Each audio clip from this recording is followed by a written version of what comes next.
Chapter 8, The Ghost of the Lighthouse Keeper. In the coastal town of Oakridge, where the howling winds and relentless waves of the sea created an eerie and mysterious atmosphere, Emily and John found themselves embroiled in their very first paranormal case. It was a chilling night, with the sky cloaked in dark skies and the sea below churning with an almost malevolent intent. The focal point of their investigation. The Oakridge Lighthouse, a towering structure that had stood sentinel over these treacherous waters for generations. The rumors and legends surrounding the lighthouse had always been a source of fascination for the townsfolk. They spoke of a spirit that haunted the tower, a spirit they believed to be the restless soul of the former lighthouse keeper, William Harding. Harding had been a dedicated keeper, tending to the light and guiding ships safely through the rough sea for decades until that fateful night when tragedy struck. As Emily and John approached the lighthouse, they could see the faint flicker of the lighthouse's beam cutting through the thick darkness, casting an eerie glow across the cliffs. The air was heavy with anticipation, and the distant sounds of the crashing waves added to the foreboding atmosphere. The first signs of something paranormal came when Emily, a sensitive to spirits, felt a sudden drop in temperature. It was as though an unseen presence had brushed past her. John, armed with his camera and recording equipment, was ready to capture any evidence that might present itself. Inside the lighthouse, the narrow staircase wound its way up, and the walls seemed to whisper with secrets of the past. The steps creaked underfoot, and Emily could sense that they were not alone.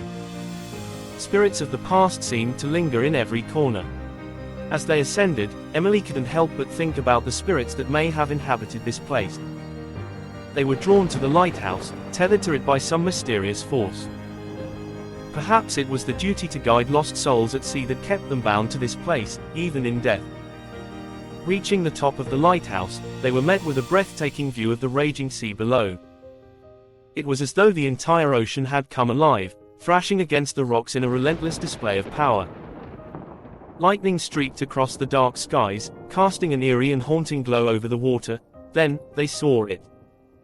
A ship in the distance, its silhouette barely visible through the storm. Ship lights flickered weakly, struggling to pierce through the veil of rain and mist. It was an ominous sight, one that sent shivers down their spines.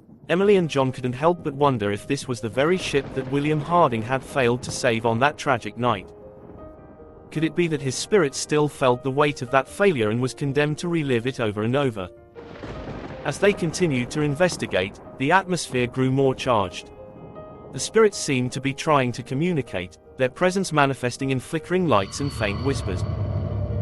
John's camera captured orbs of light darting through the air, and his audio recorder captured ghostly voices, echoing from beyond. Then, in a moment of spine-tingling revelation, they saw him. The spirit of William Harding, the lighthouse keeper, materialized before their eyes. His spectral figure was translucent, but his eyes held a deep sadness, as though he carried the weight of centuries of guilt and regret. Emily and John approached him cautiously, their hearts pounding. Emily, with her ability to sense spirits, reached out to him, trying to understand his pain. In a hushed and sorrowful voice, William spoke of that ill-fated night when the storm had raged with unrelenting fury, and the ship had been lost to the unforgiving sea. He had blamed himself for the tragedy, believing that he could have done more to save the crew and passengers. In death, he had become trapped in a never-ending cycle of trying to guide lost ships to safety, haunted by his failure to save that one fateful vessel. Emily and John listened with empathy, offering him solace and understanding. They assured him that he had done everything in his power to help that night and that it was time for him to find peace. With their encouragement, William's spirit began to fade, the weight of his guilt slowly lifting.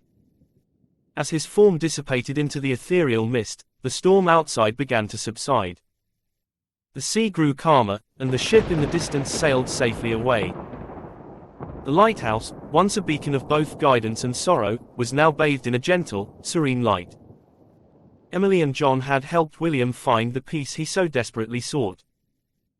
They left the lighthouse that night, knowing that they had unraveled a centuries-old mystery and brought closure to a tormented spirit.